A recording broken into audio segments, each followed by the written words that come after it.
And this was kind of the thesis of acquisition in the beginning was like, okay, everything sub $1 million. There's tons of people who help people get their first customer, a few $100,000 in revenue, first 5 clients, things like that. Like there's tons of kind of like the coaching, consulting, whatever, or coaching course world is there. Then if you go like 100 million and up, then you've got like McKinsey, Bain, BCG, Deloitte, PwC, EY, like a lot of these Gartner, like all these kinds of consulting firms that deal with like kind of above there.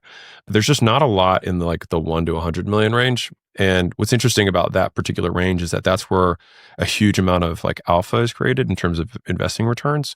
And so like, for example, if you have a business, and this is probably gonna lose half the audience, but if you have a business that's doing, call it like $3 million in EBITDA or profit, right, per year, and you can make a handful of tweaks and get it from 3 to 8 million, the $3 million EBITDA business might be worth $12 million, maybe. The $8 million EBITDA business can probably get somewhere between like 80 and $100 million in a sale.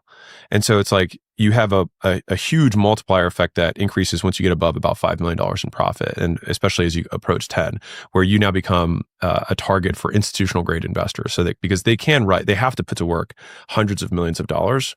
And so they basically become the customer of buying the product, which is the business that you created.